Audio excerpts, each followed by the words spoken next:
Hello.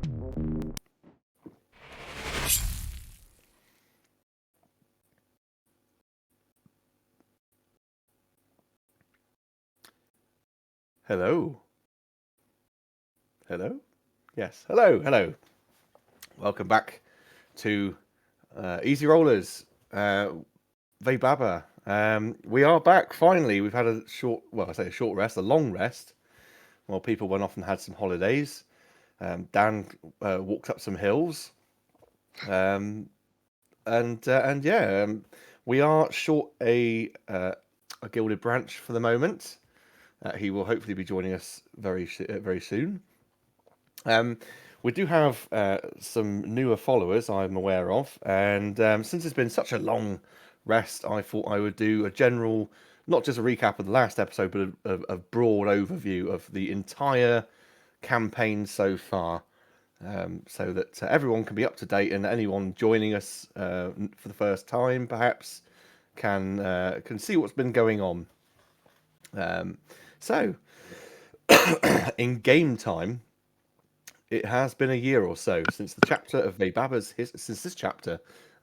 history began. It all started with an elf, a long lost sealed box, and some greedy bullywugs. Little did this elf, Grift, realise he was to set in motion a series of events that would change his life forever, but the lives and fate of an entire world.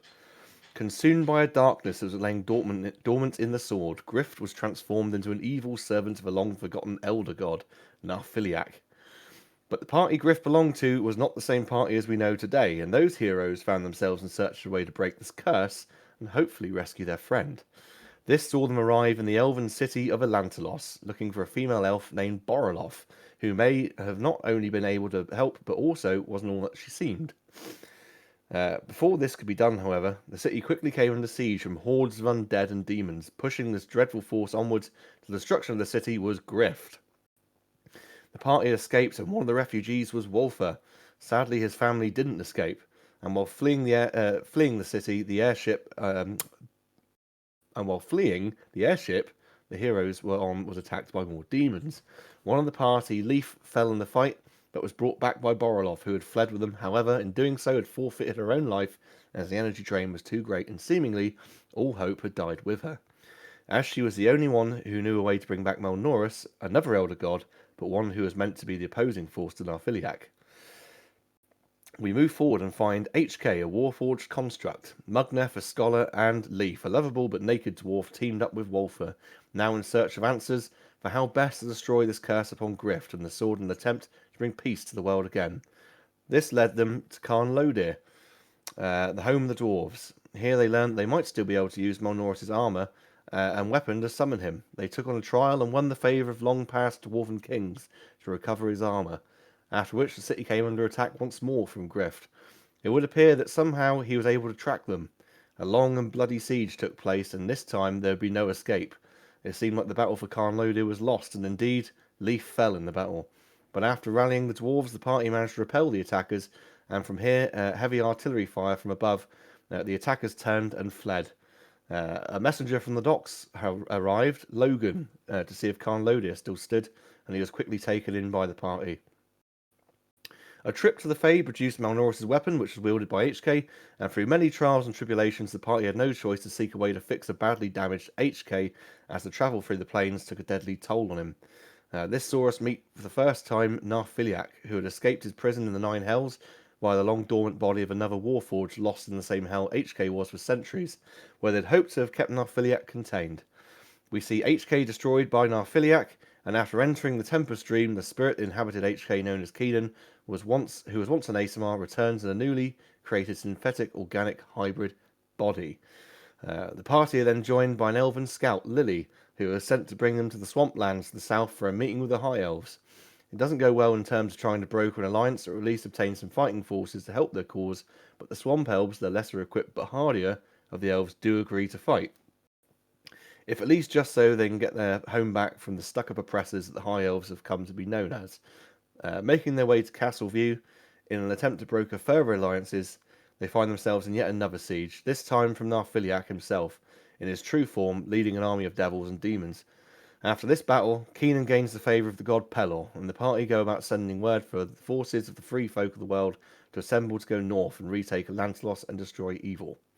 They take a short hiatus to go on a trip to astral space, where through no fault of their own, who should they stumble across but the Emperor himself, Emperor Malnorus. But he's not what he seems. Whatever good was once in there is now apparently corrupted. Upon their return to Vaybaba after escaping the Empire, they finally make good on their promise to secure transport for the forces of good to cross the North Passage and invade Illantalos. And in the previous episode, after trying to find a way to end a curse in the North Passage, by which a ghost ship would, of course, havoc on any ship sailing those waters, the party put their plans into action, and with Koltar in custody, they headed out to sea. Predictably, a battle did indeed take place. The ghost ship of the Huntsman appeared and wasted no time at all in giving the Defiant what for. The opening volley saw the port side of the ship opened up like a can of sardines, and the crew took a right clattering. Logan in particular, who lost an eye due to this. Wolfer did, however, manage to talk the Huntsman into a type of alliance, and they returned triumphant to Calbadi. While there, they secured even more ships for the assault of Illantalos and were forced to leave their airship, the Defiant, for repairs, totaling about 3 weeks after coughing up a few bob. To finish things off, the party headed to Castleview and met once again with Harriet. Here she was pleased to see them. They were invited to a banquet with her and the temporary lord of Castleview, Morigak. And that is just about everything up to date, I think.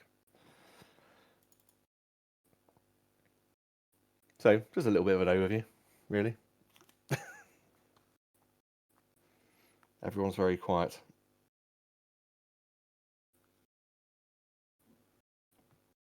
I think we were just giving you your glory to get through that mammoth recap, so we know where we're up to. It's a bit like a short novel, that, wasn't it? Yep. Anyway, so we begin this episode 36, with you all in Parliament Square in Castleview. So if you remember right, I said obviously that Parliament building was still broken from the attack on the city. The dwarves are aiding in the repair.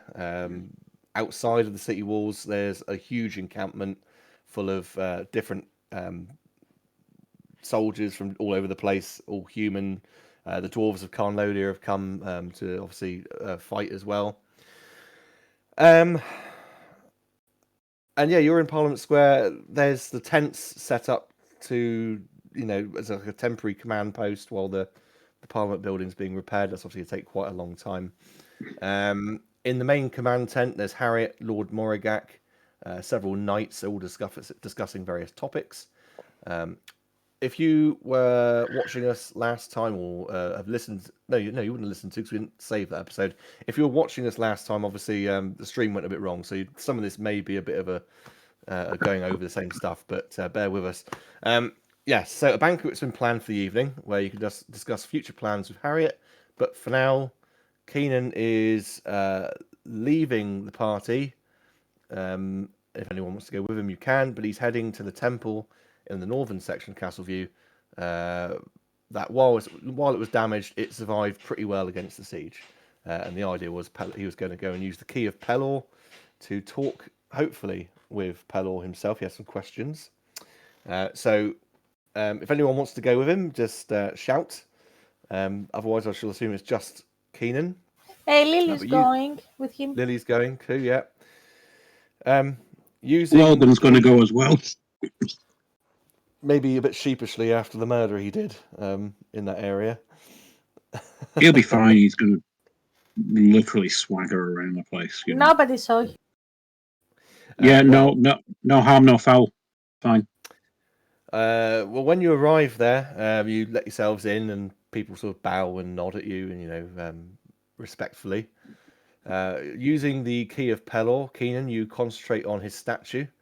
Anyone that's working here, fixing the roof, various priests are all watching on in awe as they see this radiant light travel through you as you begin to glow, and the light spreads into the statue from your outstretched hand. Ethereal wings form on your back. What looks like circuit pathways on your body start to glow with a warm radiance. And into the room behind you, filling the room with light, Pelor appears. He's stood in his white robes, his long white hair and well-kept beard, a cheery expression on his face. And as you turn to sort of see him, he clasps his hand on your shoulder and he says to you, "Well met, champion.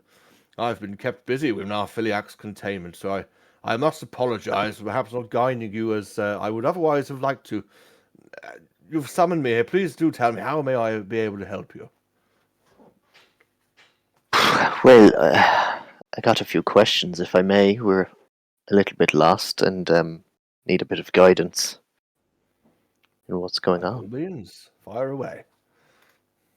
Well, I don't know how much you've been keeping tabs on what we've been up to, but we met with Malnoris, and he turned out to not be fantastic.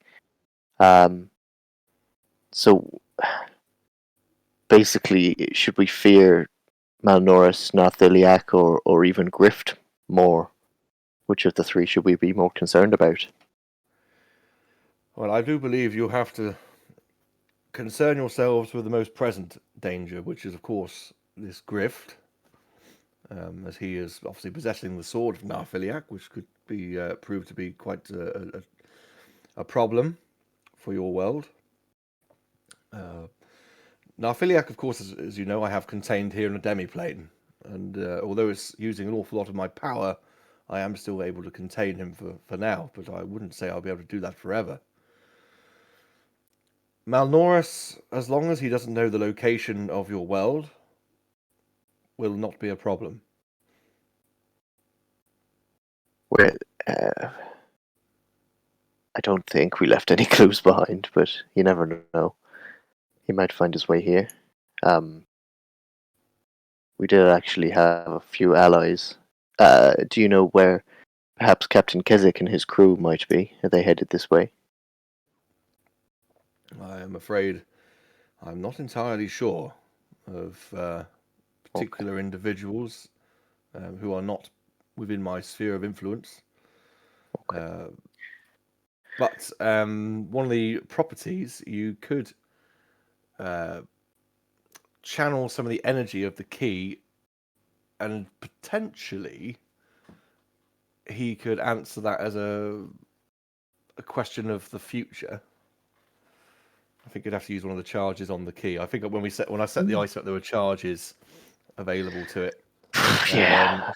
per day or something, but you get them back eventually. But I mean, yeah, Yeah. if you let's say you did that. So you asked the question. If you say to, if you give him that sort of that power from the key to try and give you information of the future, and he might be able to sort of go into himself for a while and come back to you eventually with the answer of those who you seek may return to you sooner than later. However, it may not all be good news. Well, if Malnoros was going to find a way back here, it would be through them, wouldn't it? All right. Do you know perhaps then of a way, if we defeat Griff and get hold of the sword, that we can either seal it away somewhere or destroy it to stop it falling into the wrong hands again? Your best bet, I believe, for such an item of evil would be to take it to the Hall of the Titans. I do not believe that Narphiliac could ever enter there if he was able to. So he wouldn't be able to possess it, but of course others may be able to find such the location of this place and enter themselves. So there are several trials that you must go through entering the halls, and only those worthy would be able to do so.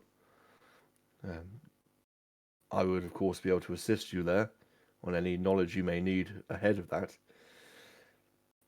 But of course, in the Hall of the Titans, you can contact others, such as myself. Especially if you can locate their keys. Moradin, for example, could be contacted there, and he may be very helpful in this matter of destroying such an artifact.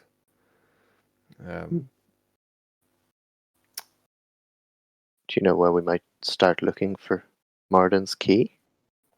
I could certainly find information, but I do not have it now. And I will do my best to contact those that you've mentioned. And as I say, they could be in danger. I don't know. Visions of the future or what's to come are not entirely clear. As for now, I do not know much information about them in the present. But it's all information I must find for you. Great. Well, it's quite a lot to be getting on with. I believe your first task should be to stop Grift, and we'll worry about the rest Absolutely. after that. Yes. Okay. We'll do our best. How do I sign off to a god? Thank you for coming. Thank you for your time. Bye then. Actually, I thought I might check out the bakery.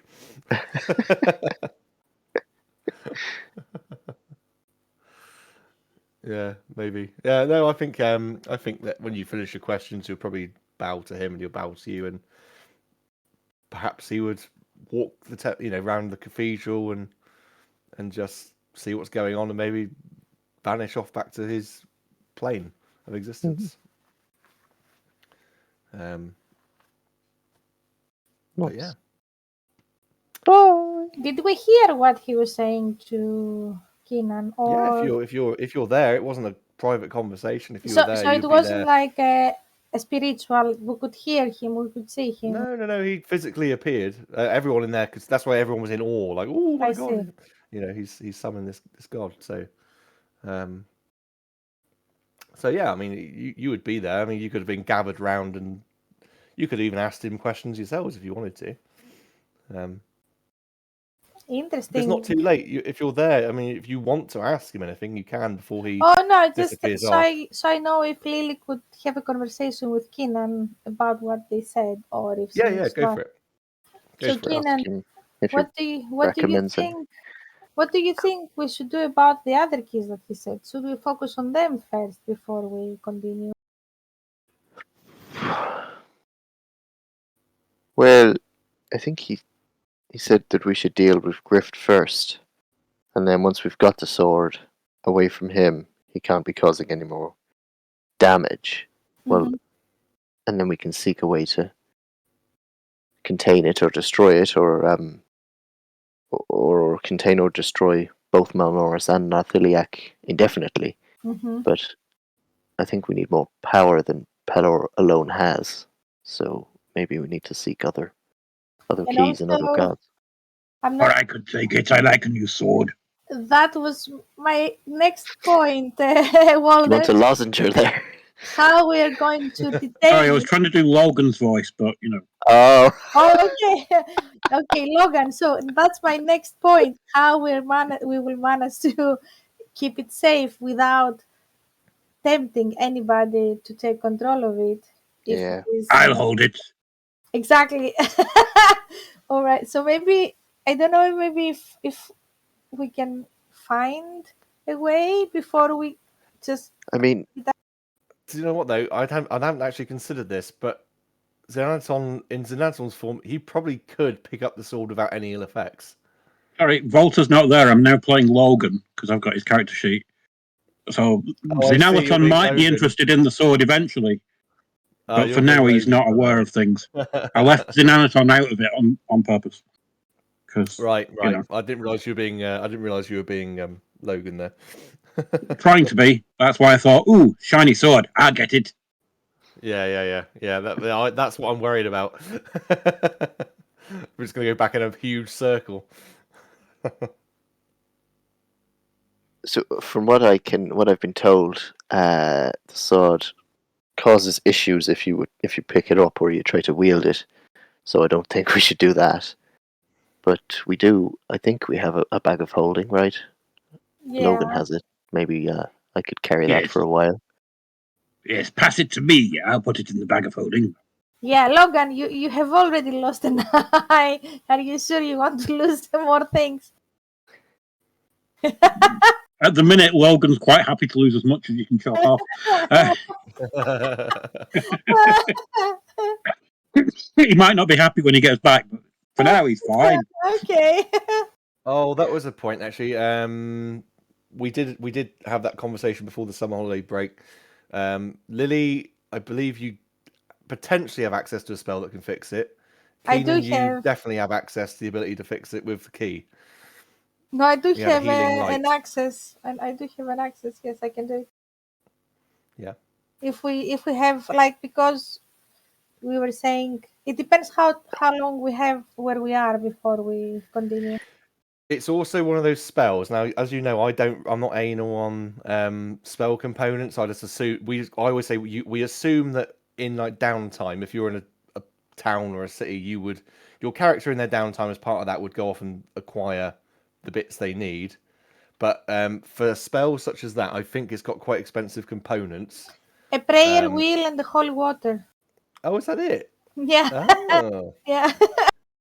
One of those restoration spells has some pretty No, it's regenerate. It's items. not restoration. Regenerate, yeah. As I say, I for that sort of thing, where it is an expensive spell to cast, I would say we would probably do a bit of role play or a side adventure to get the bits. But no, yeah, this is what it needs. So if you're happy, I'm happy to swap it. Yeah. If you have the ability to do that and you want to do that to help him out, I do have the then that's ability. cool. Yes. Yeah, that's fine. How hacked off would Steve be if once you healed him, I put his eye out with a cocktail stick? And I will give him too many eyes. You know I can. You know I can do regenerate every day and multiple. Let me see how many. Oh, I'll be fine then. I'll go and get him lined up with pickle onion catching. I can do it once daily. Headbutt the table of cheese and pineapple square cubes. So what did Lily want to talk to Keenan about then? Let's. That's just that was so about the keys, and I don't know. I know that he said to take the sword first, but if we don't have a way to keep it safe without possessing any of us, then maybe it is worth it to try and find the keys first before. I know we are short of time, but if we go there and we don't have a way of keeping it safe without possessing us, then I don't know how helpful this will be.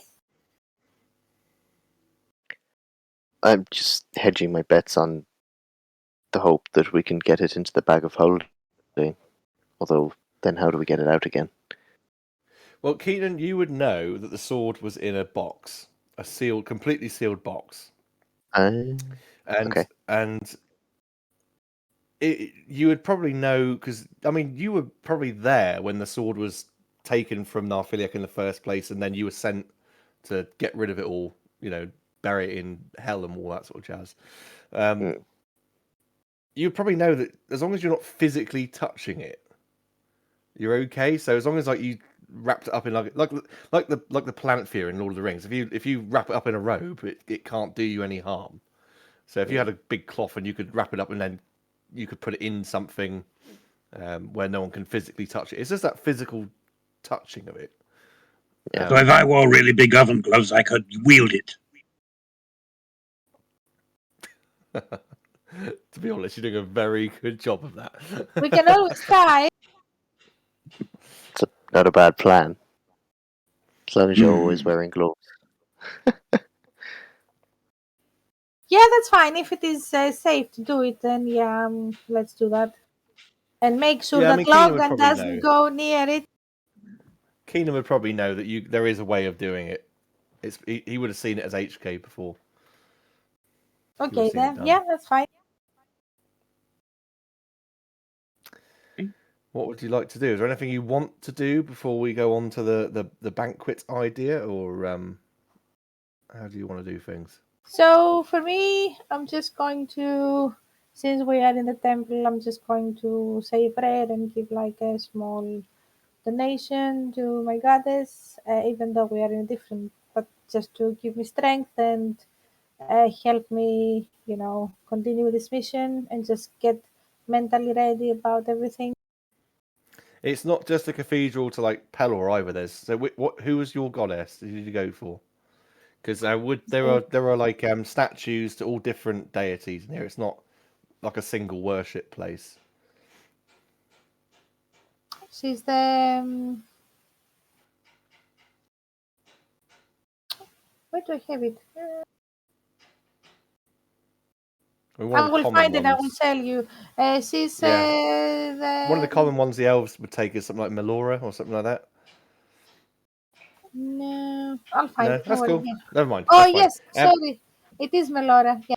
Yeah, there would be an idol to her in here. You could pray to, and I think praying to her, you might feel a certain radiance from her idol, and you can have 5 additional hit points, temporary hit points. Oh, thank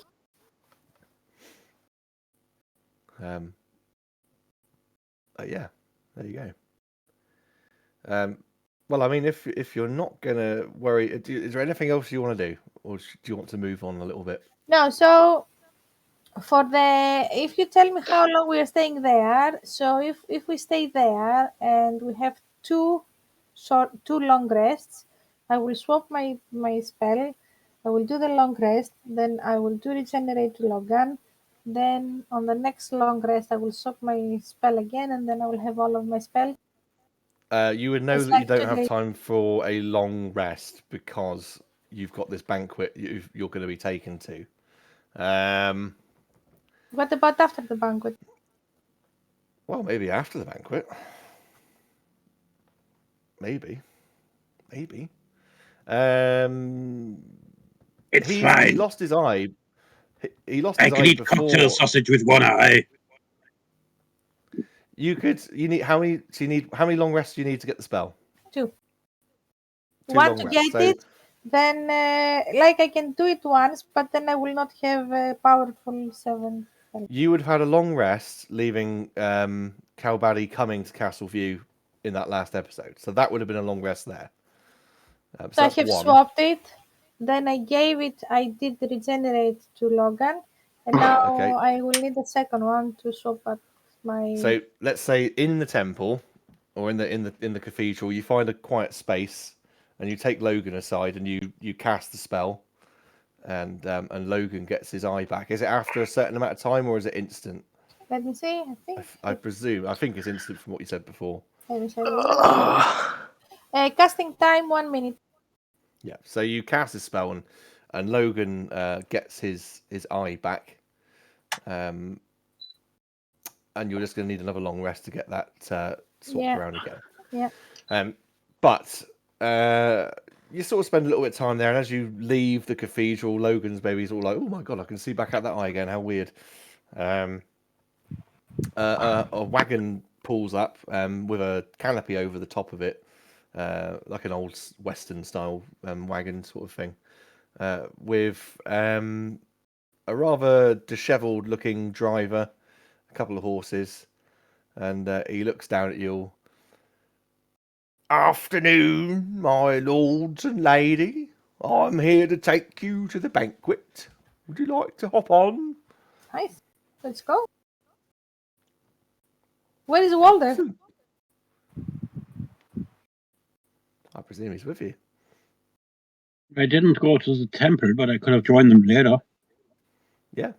If you're not there, he will come and... Are you at the Parliament Square, or have you gone on... Yeah, I just stayed behind because I didn't fancy going too near to a god for a little while. Yeah. That's fine. So various reasons. Yeah.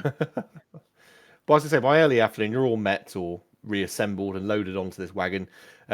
Given the warmth of the summer's day, as we can all appreciate at the moment, I'm sure, it's not the most comfortable situation you found yourselves in, but you are taken south to a beautiful camp next to the King's Lake. It's a couple hours ride, and you arrive mid-afternoon. When you arrive, it's like a festival. There's ale, there's wine, there's cider. It's all flowing. People of nobility are here, as well as generals and captains of the assembled forces. There are soldiers here, a force of soldiers, and they're sort of on guard, patrolling, just making sure that while there's dignitaries about, that they're well looked after. And you notice across the camp King Razanog conversing with several others with a horn of ale in his hand. And some of the swamp elves have also come along, whether they were invited or decided to just turn up and gate crash. But they've come and they've started a wrestling match. They've sort of chucked some water from the lake onto the grass and made a muddy bog, and they're having a mud wrestle, which seems to be entertaining quite a few of the assembled dignitaries. But the atmosphere is joyful. As I say, it's like a festival of music being played. And as the sun goes down over the lake, bonfires go up and a huge table's laid on the shore of the lake with various fruits, vegetables, barbecued meats. There's jugs of ale and wine all over the table. Servants come round refilling glasses and everyone's having a great time. You're sat at the far end of the table with Harriet. Not long after sitting down, King Raznog will arrive at his seat at the head of the table, as he is the most senior member here. And he doesn't sit straight away, and everyone sort of stands to him, and he raises his horn up, and he says, "My lords, my ladies," sort of slurring as he does so. "It's my honour to host this feast tonight, and raise a toast." And he looks down the table at all of you and nods to the Devil's Bane. It's not how I come to know them, but they've certainly earned the title. We want to thank ye not just to the defence of Carnload here, but the gathering of resources to aid us in the upcoming assault on Illantalos. You fine warriors have brought... sorry.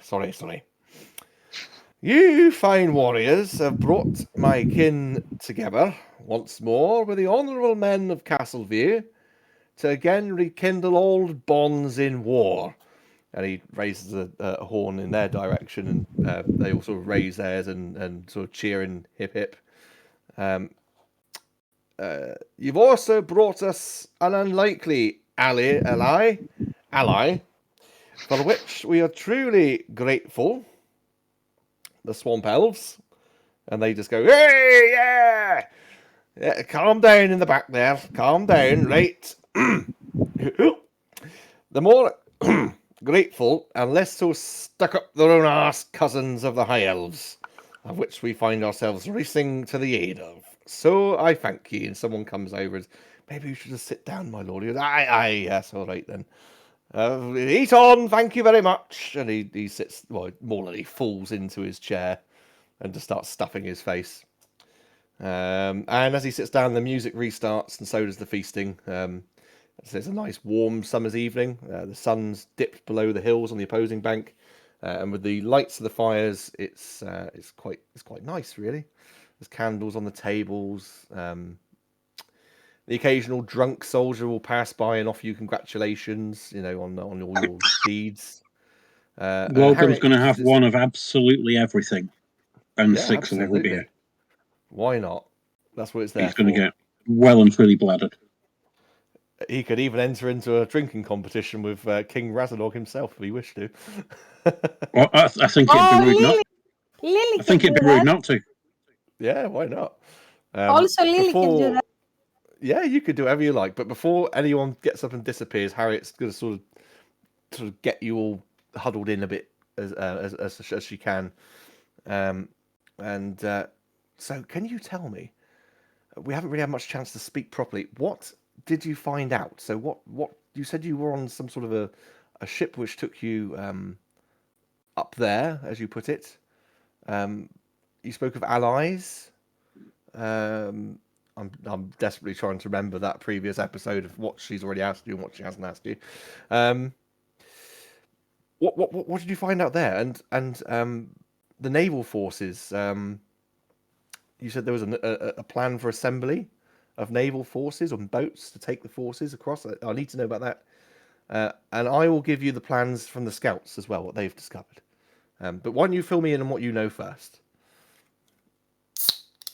So, naval forces wise, we have fought a great battle to free up the navies of the outer islands to come to our assistance, and we are confident that they will be sent across to aid us. And whichever shipping comes into the area will also be sent. We should have a host of boats to come, I think. Excellent. Well, what I shall do is I shall have to organise some gold to be sent from Castleview to Calbady first thing, and make sure that the funds are there for the captains and their ships and the crews to secure whatever deal it is that you have brokered. Do you think this would be poignant? Do you think that'd be a good idea? I think that's an excellent idea. I'm surprised we didn't think of it first. Time. Okay.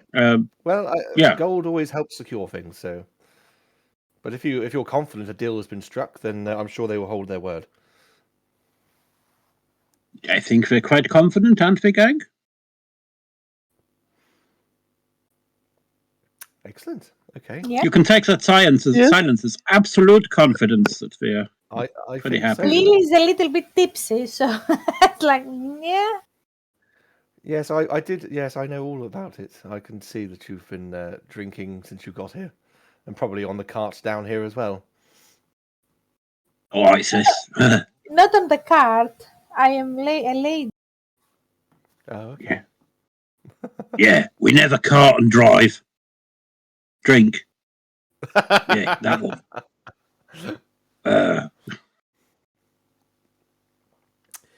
Okay, excellent. Right, Scouts report. Would you like the Scouts report? I better give it to you, hadn't I, before everyone gets a bit too drunk. Now, where did I put it? Where did I put it? It's here somewhere. Oh, now who's the drunk one? Well, yes, I've been here most of the day. I'm allowed to be. Anyway, and she gets a leather, tube and takes out a scroll and unravels it. Okay, this is the Scouts returned while you were away from their mission to Illantalos to see what was what. Now, the forest that once surrounded Illantalos is all dead. For Lily and Walter, that might be a bit of a sort of moment. The once lush vegetation pretty much all gone. It is just the skeletons of trees now, with a strange gloom that fills the air. The gloom itself is deadly. It seems to be emanating from the ruins of the city itself. We found grotesque plant life there that was emitting this noxious stuff. It was capable of driving some of the scouts mad. The forest itself is full of undead. As a small band on the way in, we slipped by undetected, but by keeping noise to a minimum.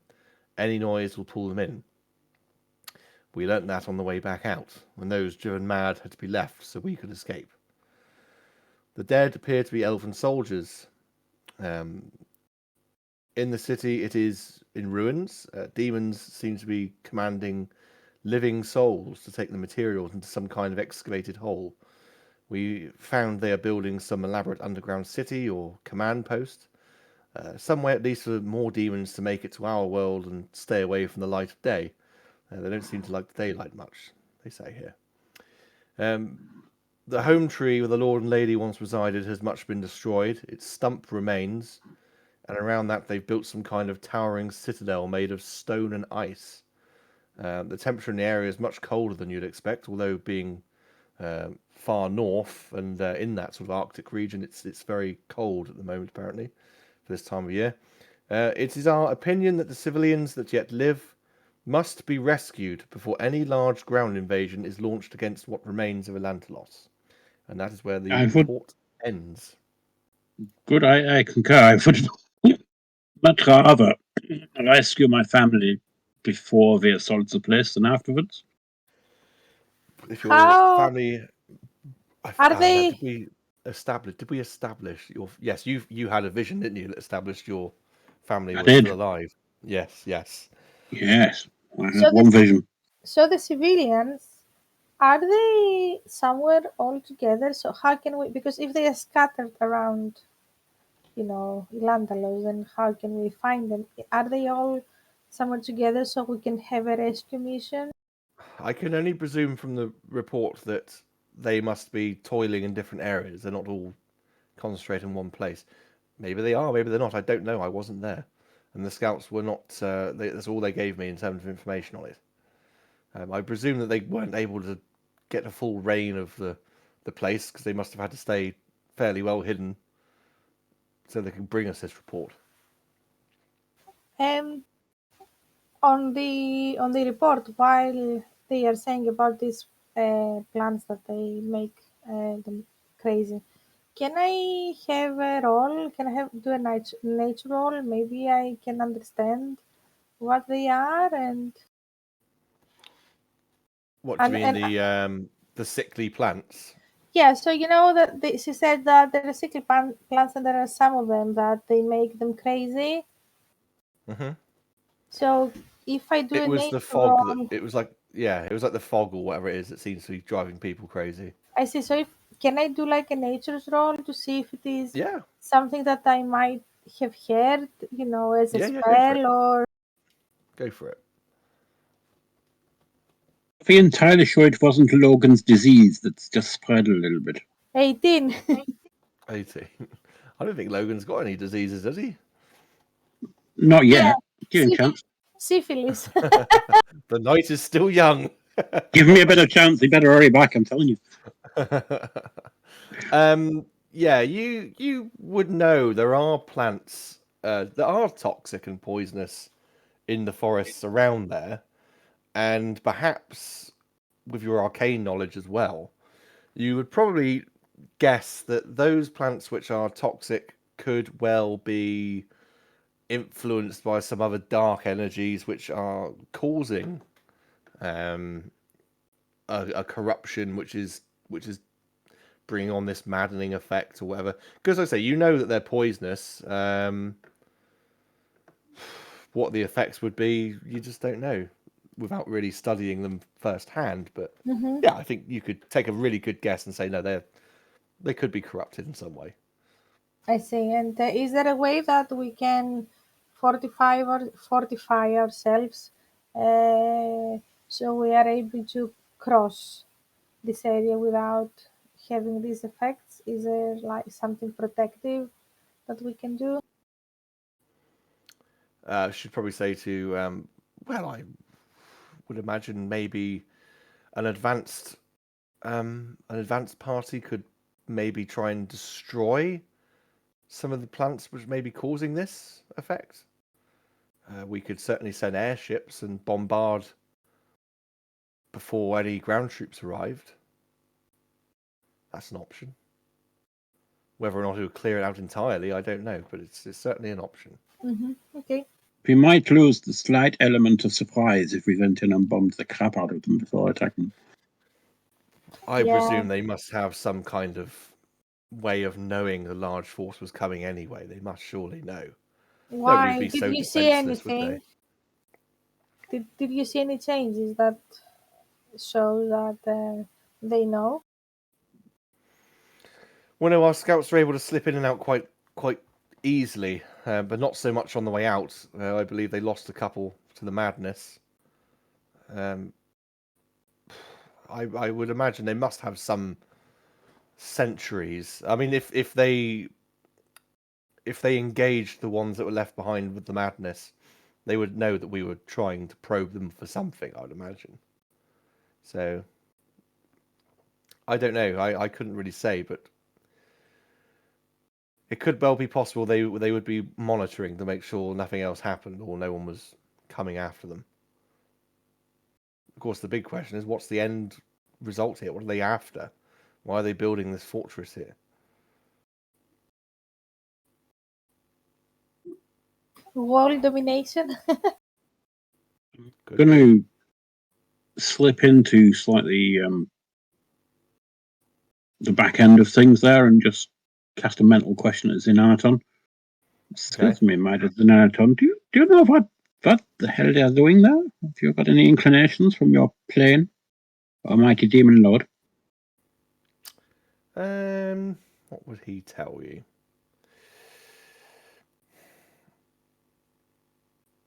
It's absolutely fine and none of your business. Oh. I'm just trying to think. What would he say to you? It is possible the dreadlords of the Hell Plains are trying to extend their reach, and perhaps they wish to take your plane or this world for their own. They could just be using this grift as a means to an end, and when they are done, they will destroy him. It is possible. We will come out. Thank you, Lord Anaton. That's very informative. Thank you so much. Well, before you go, please eat more. I am hungry. Eat more. Eat more. Eat more, I tell you. Yes, yes, okay. Off your face. Very well. Excuse me. Vader, could I have some more chicken wings? Certainly, my lord. He goes off and finds some chicken wings for you. Fantastic.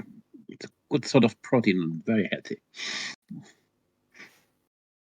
You sort of see, as you watch this guy from across the table, he sort of pulls his dirty hanky out over the top of the plate that he's just picked up for you and bringing it over and wiping his... Here you go, my lord, as he sticks it down on the table. That is very lovely of you. Thank you. I am most grateful. He bows deeply, but you can get the impression maybe he's also been drinking too heavily, and as he bows deeply, he smacks his head on the edge of the table, and he sort of falls backwards and straight onto his back. So I'm going to chop some chicken wings. Cool. Anybody else? Randomly throw the chicken bones at Logan.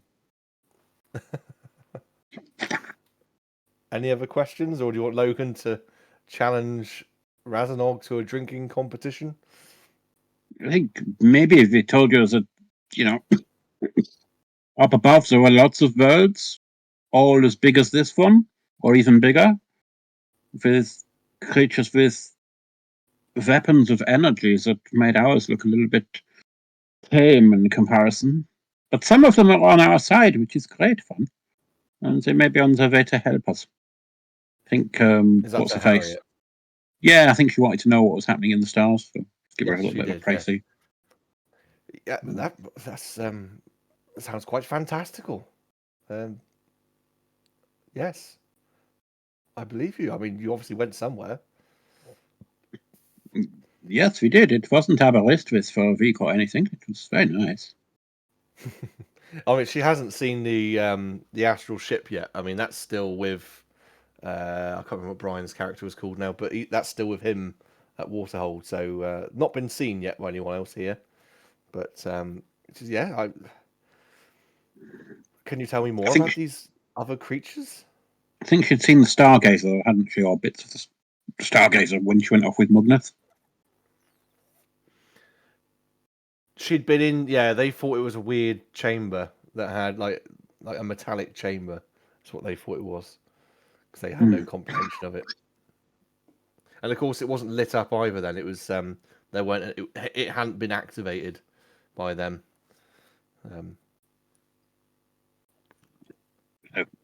Imagine an airship that doesn't need air, and you've got it in one.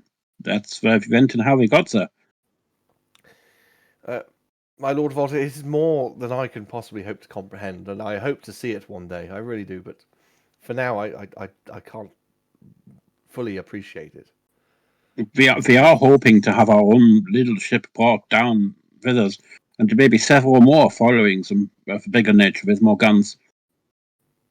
But if not, we'll show you that one for sure. No problem. Chicken wings! It would be fantastic. Yes, please do. Chicken wings. Chicken wings. Everybody, chicken wings. Anybody? Chicken legs? I will just drink. You're just drinking. Let's have a if you're not eating, let's have a constitution save from Lily. Just because drinking and drinking and drinking and not eating is not all that great. Right, let's see.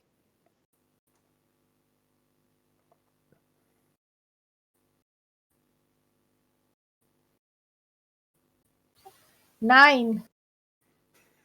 Lily sort of excuses herself from the table, and you just hear. Yeah, now I can drink some more. I'm dancing and I'm partying because I don't know when it will be the next time. You know, I mean, we're going to the battle, so I live as if it is my last day. Well, seeing you do that, Razanog sort of shuffles over to you and bumps into you with his horn clasped tight to his chest. Ah, my lady elf, I've never seen such a sight. A beautiful thing like you, drinking like that, drinking like a dwarf. Ah, fantastic. And then he takes a big swig, and he's okay. He takes a great big swig, and it's all like Gimli's all pouring down over his beard and such. Logan's going to have to respond to that by doing exactly the same. Cool. Let's have a Constitution save from Logan. We can have a drinking competition, Logan, if you want. I say, let us not tarry. It ain't no competition. I've got the floor wiped with a 24. Yeah, Logan just picks up as many mugs as he can. He's just literally pouring them on his face. And Imagine that bit out of Flash Dance, is it, when the water comes down from the ceiling on the person in the seat. That's exactly what he's done with the mugs. He's thrown it up and splashed it down. Yeah. Probably found a cask and just turned the tap lying underneath it or something. And yeah. Razanov said, "Oh, yes, what a splendid sight. Oh, I just see it."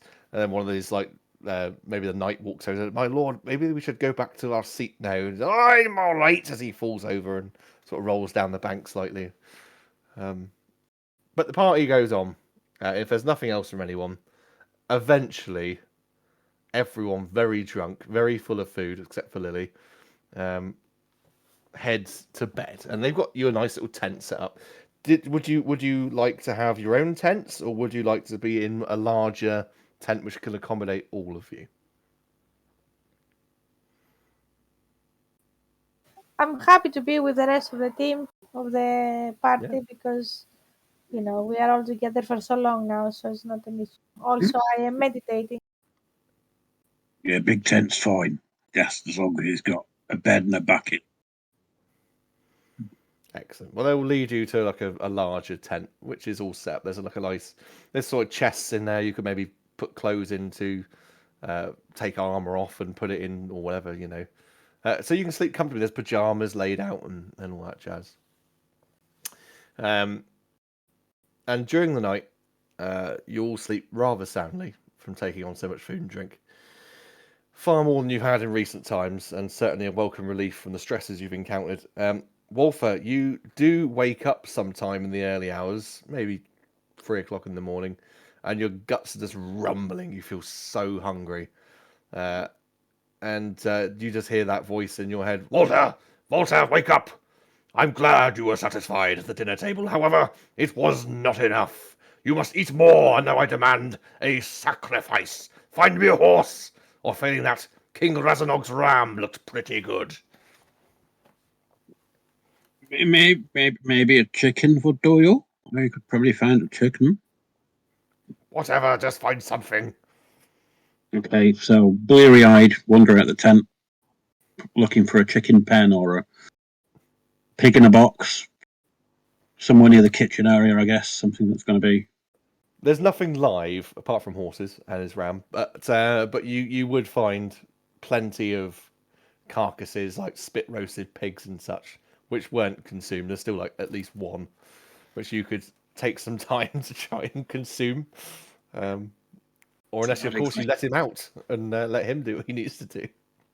But I need to know what restrictions are on bringing him out and putting him back again. I can't remember it's once every 3 days or whether it's just at will. We did alter it as well, didn't we? We did make an amendment to that. Yeah, I think we did it at will, unless destroyed. Okay. Yeah, that's right. Yeah, at will unless destroyed. For something like that, I think, yeah, we'll just let him out. There's no one else around, is there? Was it at will until destroyed, and you can dismiss until at will, but you couldn't then do it for another long rest or something like that, wasn't it? That's it. If destroyed, it's out until a long rest. Or... Yeah, right. Okay, yeah, that's fine. Yeah. So you can do that, and maybe a few guards that are walking around see this huge hulking beast demon thing, and they're, "Oh my god, we're being attacked!" No, what I'm gonna do? Oh, how big is Illantalos actually? Oh, he's a hulking beast, like 10 foot or more. Oh, so he's pretty large then. He's very big. All right, he's not going to fit in a tiny hut then for discretion. No. Not really. No. Okay. You could just sneak some food back to the tent if you really wanted to. I wasn't doing this to make your life difficult. It's just like a little funny RP type thing. I think I'll just let him out. Just do a quick shufty round, make sure there's no one particularly close, because he does have this offensive older problem with his aura of darkness. So I don't want to hurt anybody at this point. Well, Volta doesn't. Sinanaton won't care, so I'll let him out and devour some stuff. Raw.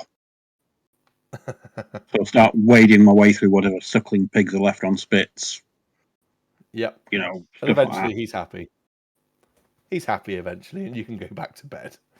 When Sinanaton gives a satisfied belch, I shall dismiss him and just wander back to bed.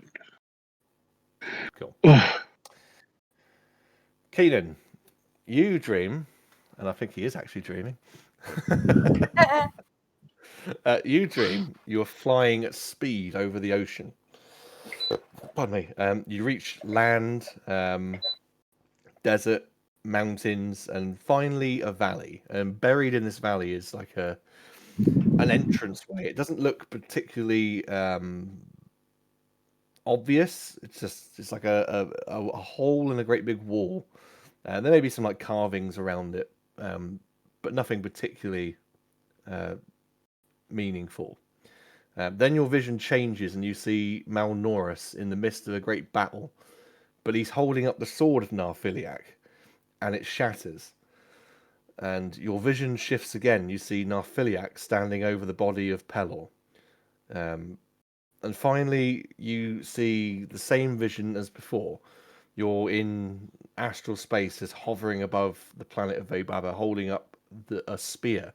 And from somewhere out of the darkness of space, a light beam just flies in and strikes the spear as it illuminates it.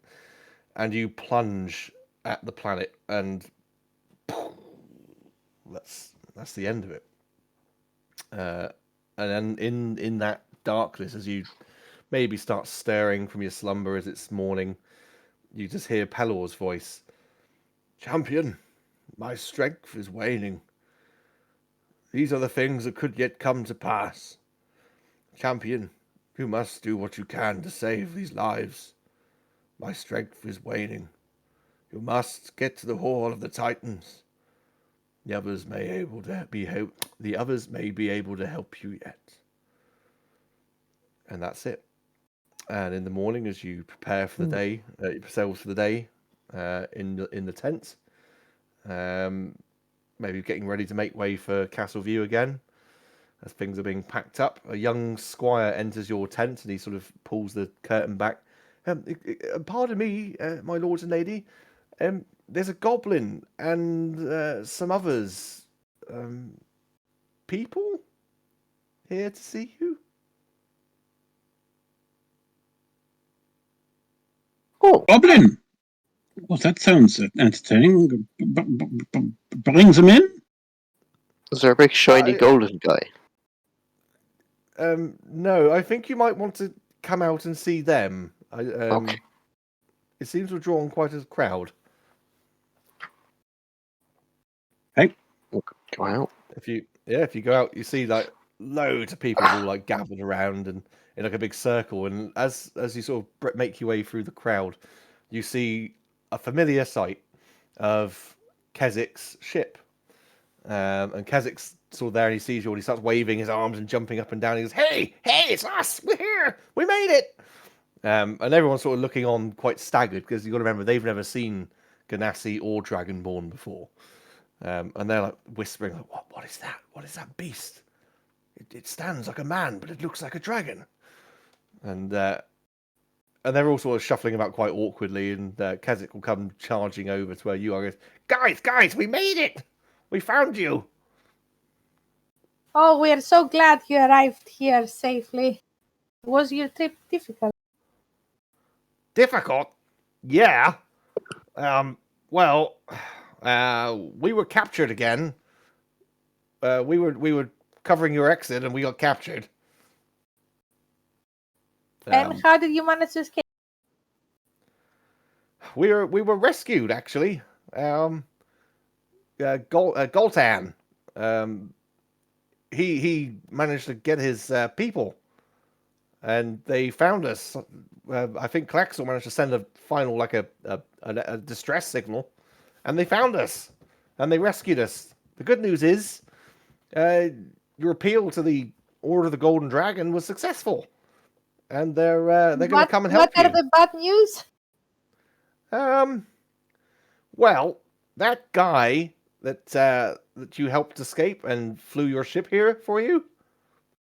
Yes. He's one of them. He was a spy. He was planted. Wow. Did we leave any information with him? Well, you left him a ship. What, Han Solo? Now he knows. Yeah, that guy. So now he can definitely tell them how to get here. Oopsies. What were we saying yesterday, that we don't have any problems coming over? What we were saying with Pel? Well, Pello did say it wasn't all good news. I guess. That, however, is quite bad news, I think. Maybe if we should accelerate our plans and try and take Grift out as soon as possible. Yeah, because now we have to face two evil. Well, Was as you, the Order of the Golden Dragon on its way here now? I believe so. We left them the coordinates. I think they're just rallying a few more troops to make their way here. I don't know. Maybe not too long. Hopefully not too long. Okay. We could use them in the fight, but if we need to get the fight over with before they get here. In percentage terms, how strong are the Order of the Golden Dragon compared to, say, Melnoris and the Empire? Oh, you broke up quite a bit there, Corpse. I said, in percentage terms, how strong is the Order of the Golden Dragon in comparison to the Empire's forces? Oh, they're not going to be able to match their strength entirely, but a good few dragons come, then plus Dragonborn warriors. I mean, they're going to do a lot of damage.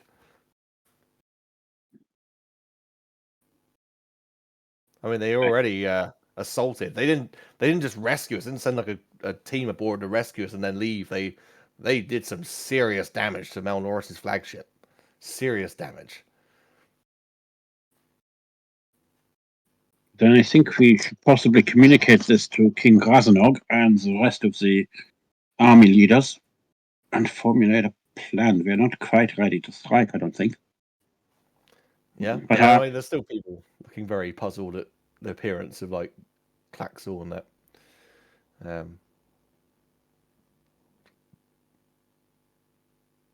Did you want to say anything else on the subject? Okay. No, not well, as you're sort of having this reunion, what was quite a warm summer's day, the temperature seems to drop quite sharply. Not freezing cold or nothing, but there's a chill on the air. And from the sort of tree line, so if you imagine you've got the King's Lake where, and then the road running alongside it, and you were kind of, the banquet was happening next to the road and the shore, and there's a big clearing where all the tents and that were set up, and a lot of the festivities were going on. And then there's a tree line, almost like a circular sort of area. And from that tree line, well, behind it and over the top, there seems to be the sky is just growing dark, and there is some screams and shouts to be heard from several of the soldiers on the border, perhaps patrolling the wood line, but they go silent quickly.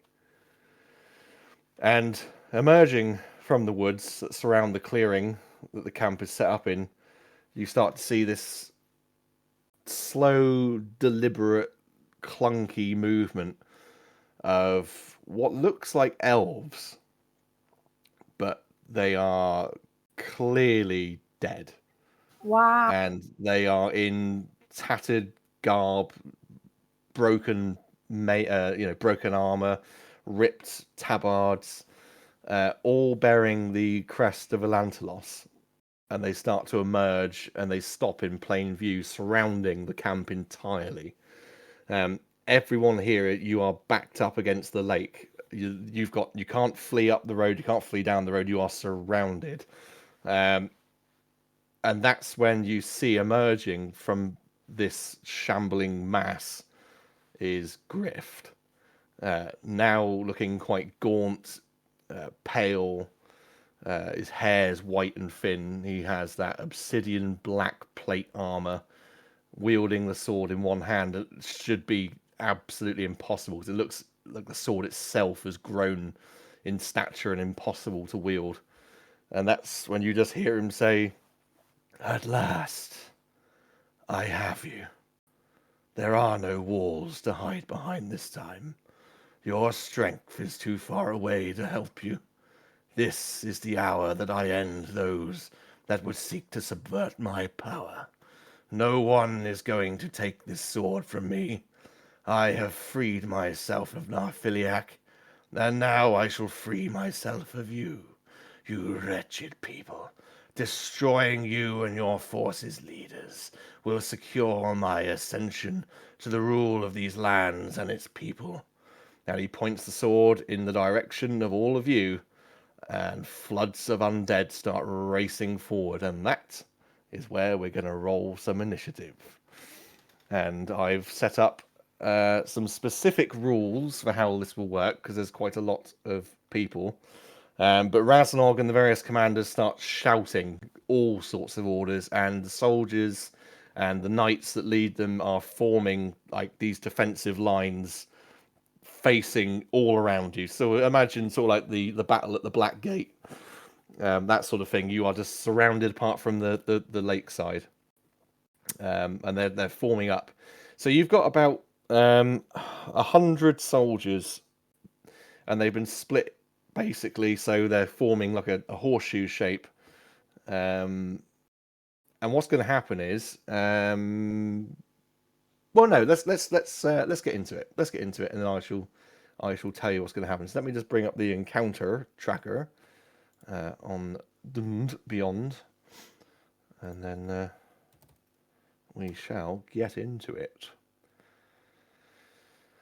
And I also need Griff's character sheet, because I assume at some point, I was rather hoping Steve was going to be back in time for this. I have messaged him because I don't fancy running 2 character sheets on this. Yeah, I mean, he would be. I think he would want to be here for this one. Let us see. Where is it? Where is it? Where is it? Why is it not letting me do this?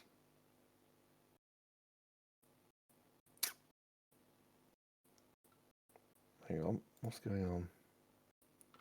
Oh, I'm in the wrong thing. That's why. Duh. Let's go. Short summary. Fight. Save. Okay, let's have it then. Why does it not let me go into it? Well, this is rather strange. Okay, I might have to do this on pencil and paper because it's not letting me get the thingy up. I don't want any of that. Let's just have a look for... Can I do that? Sorry about this. It's a bit of a killer to the momentum. No, it's not going to let me, so I'm just going to track it the old-fashioned way, which is fine. Okay, let me get some paper.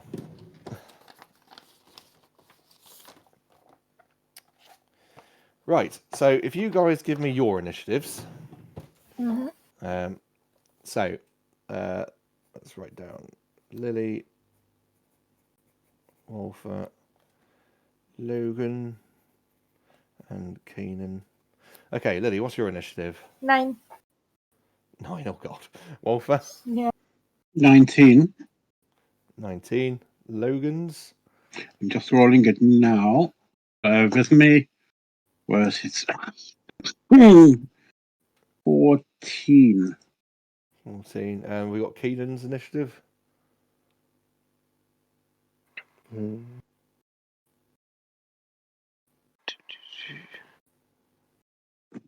16. 16. Sweet. Let me reorganise those. In fact, let me just roll for. So we got Wolfer. We got Griff. We got Keenan. Logan. And Lily. In that order. 1, 2, 3, 4, 5. So what I'm going to have happen is between your turns, like minions of the 4th edition, they will do something, and so will the forces on your side. So it will be the first one to act, then it will be I'll go minions, second one to act, then it will be army, I'll call it, and then it'll be Keenan, then next one, and so forth. So they're not having an initiative, they're just slotting in between. So, Wolfer, you are the first to act. You have got these just hordes of undead charging at you. Similar to the swarm rules, they just have a set AC and they have set hit points. So you just do what you want to them, and we'll just start knocking them down, basically. Hey, The idea is in a larger fight, it makes you feel a bit more heroic because they're going to be fairly easy to hit and knock down. You could be like swinging through them and absolutely clattering them. How far off are they? Right, so they're charging across this thing. At the moment, they're not in melee range. They are going to be about 60 feet away. Okay. And does changing into Xenaton take an action? It would take an action, yes. Okay.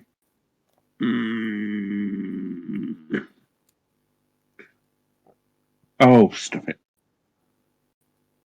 Xenaton tells you to stand back, so I'm going to charge off how far is my radius. Shadow Aura, whatever it is. Going to wander forwards a little bit. I can't see how far. Oh, Fire Aura. Here we go. 5 foot. Stay back. Do not approach me while in this form. And then I'm going to change into Xenaton and be wreathed in shadows. And I will be very grumpy from now on.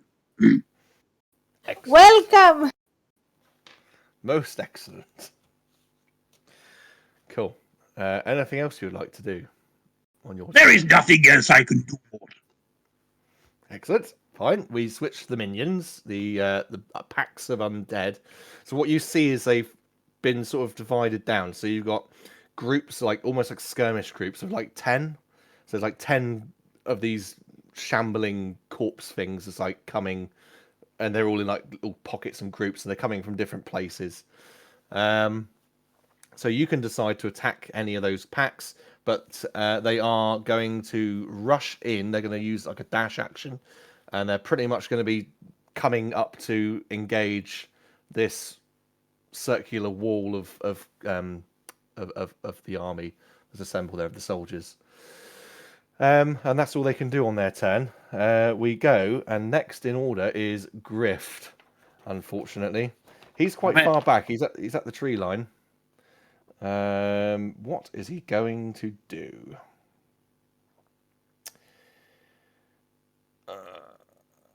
Yes, he is going to fire a Hellfire Orb from his position. So he moves closer, and then he fire. So you see this like a bit like Hellish Rebuke from Walter, like this maybe like an orb of dark energy and fire. He launches it into the center of where you all are. So he's going to try and take out what's going on in the middle. So each creature in a 20-foot radius sphere centered on that point must make a DC 18 Dex save, please. Is it all of us? Yeah, all of you. He's not wasting any time. I had moved apart.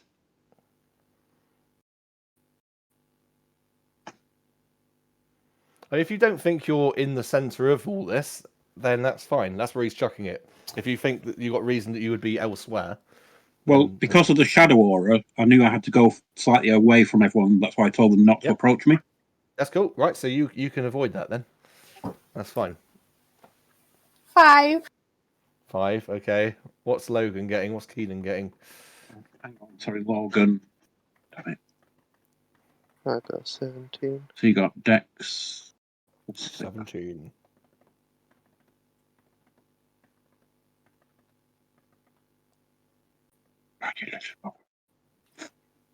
Nat 1. Cool. So 7. I'm going to. I've got to track his points as well. Oh, for God's sake. Let me get a dice roller up a moment because it's a lot of damage. How many hit points has he got? Not enough. Dice roller. It is 10d6, unfortunately. 4, 5, 6, 7. Do I still have the 5 additional temporary hit points? Not anymore, you don't. Oh.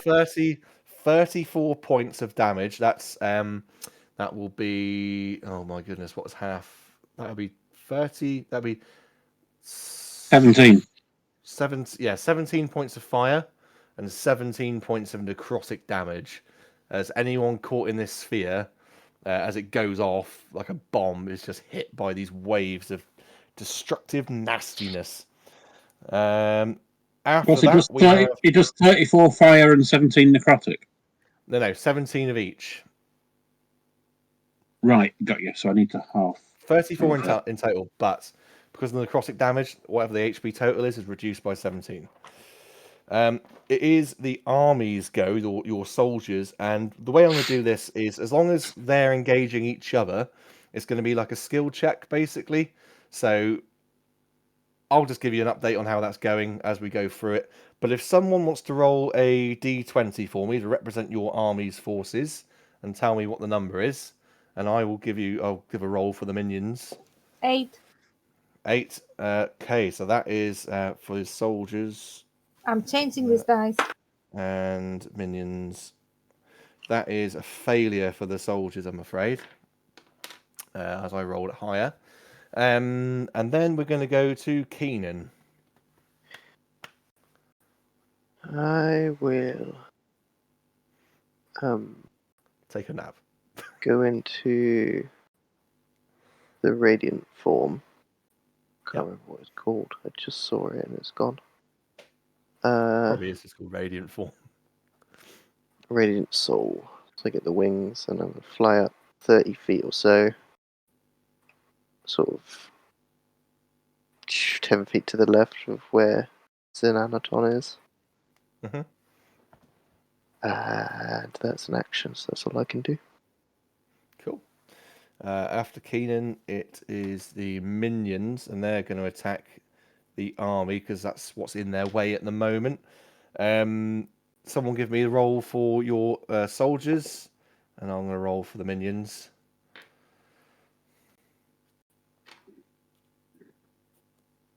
I want you to do it because I'm rolling off with branches.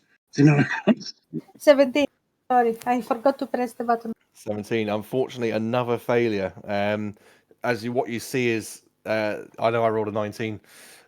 These undead. I mean, these guys are like they're the ones behind are like spears trying to like over the top of the other guys. The guys in front have got shields, they've got swords, and they're really trying. But these undead are just absolutely pulling them apart. Like you see limbs flying.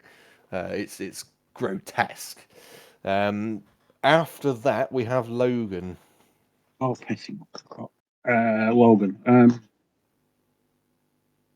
Would help if I hadn't had his character sheet 5 minutes before we started. Yeah, so I've got no idea what he can do. Has he got anything useful? No. Get a ranged weapon, I said. No, he hasn't. He could probably ignite his sword with his flame runes and just jump into the fray. Probably. He's gonna jump into the fray by all means. I don't know what his runes do and how to mark them, where his runes even are. That's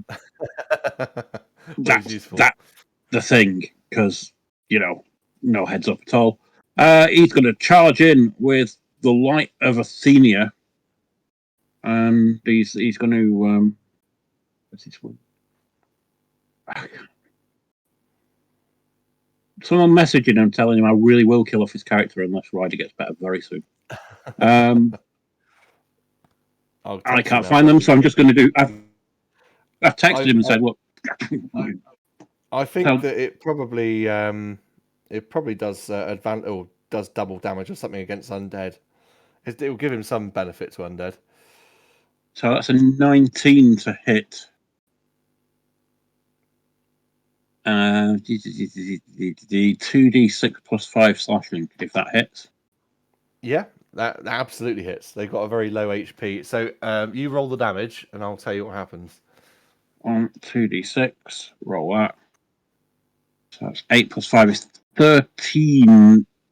13 points of damage. So one of these packs, you sort of Logan sort of runs forward and jumps over the soldiers almost, and starts coming down with the Light of Athenia, and the radiance he just hacks through, and he takes out one of these undead straight away and starts hacking into another one, causing some significant damage against the minions. So that's against these undead. So that's a Does he get more than one attack?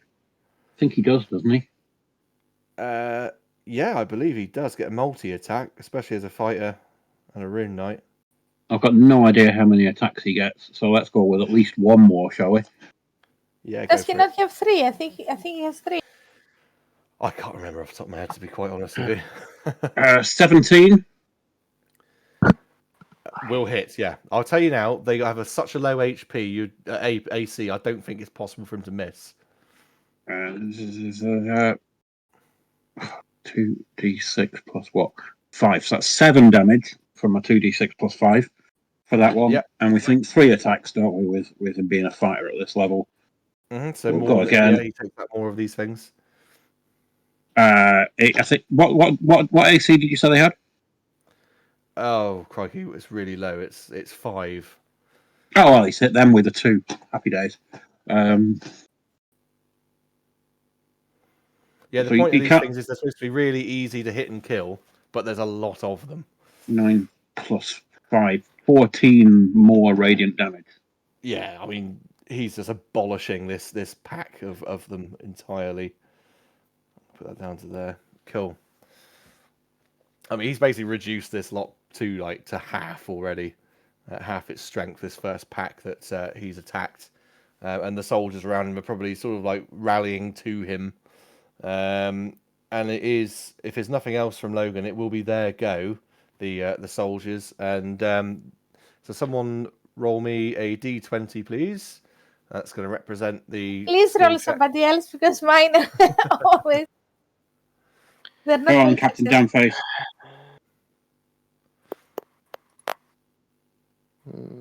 11.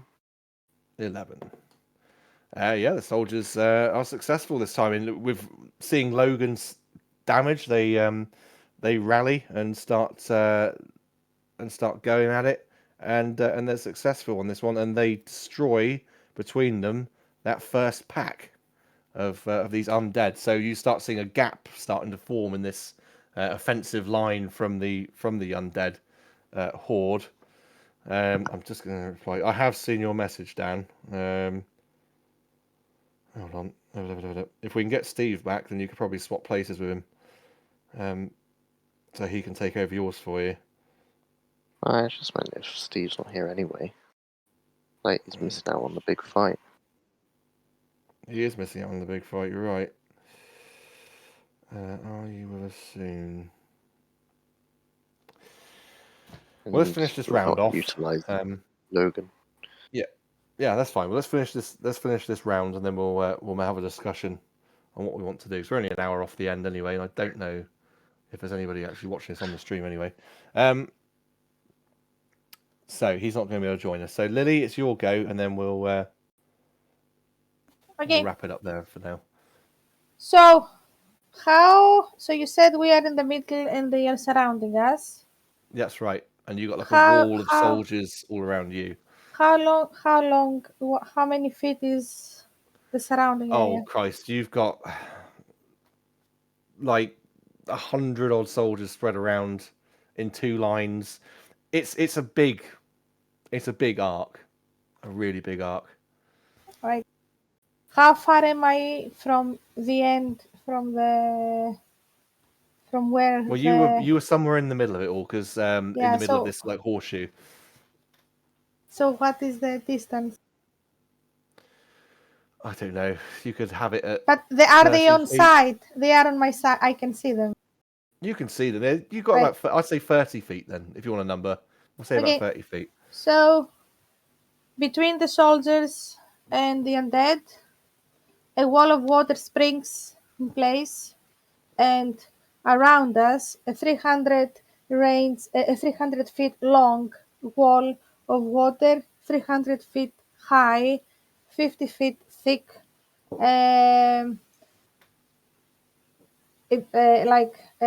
Comes to existence. The undead that they are in this wall, like the first ones that they are in. What was the total length of it? Sorry. 300 feet long. 300 feet long, and you're 300 feet high. Yes. Yeah, and you're going to shape that to be a semicircle. Yes. And it's going to occupy the space of these undead. Yeah. Yeah. Cool. So That's 300 fine. feet long, 300 feet high, 50 feet thick. The undeads that they are in the wall, they need to all do any checks against them. Strength. No, any checks against them automatically fail. So if you whatever you're doing, they fail it automatically. Okay, so they all get 60-10 bludgeoning damage. 60-10 bludgeoning damage. So I guess, are they all dead? No, roll 60-10 for me. Okay. And we'll see what effects that has on each of the packs.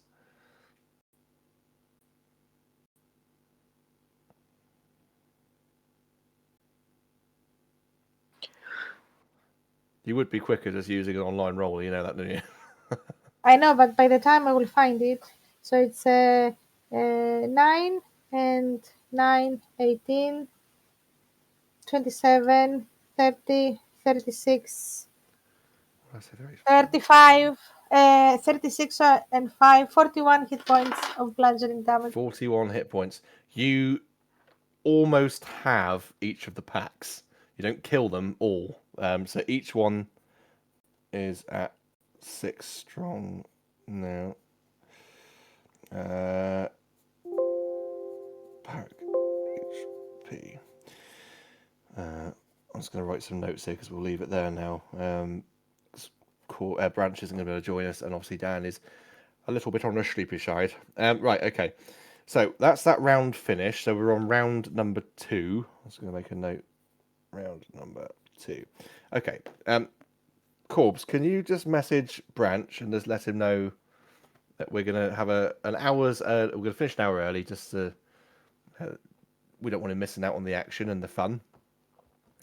And anybody watching the stream, thank you very much. We will be disappearing shortly. We don't know exactly when. It's going to depend on when Branch picks up the message. Hopefully you've enjoyed our first episode back from summer holidays, and we will be back with you in a fortnight, same day. Yeah, you can catch up with us on YouTube and, of course, podcasts, wherever you get those from. Spotify, Apple Podcasts, Google does something, I believe. But yeah, come and find us. And I think Branch is going to sign us off any second by the looks of it, because he is there. And Corbs' message just popped up.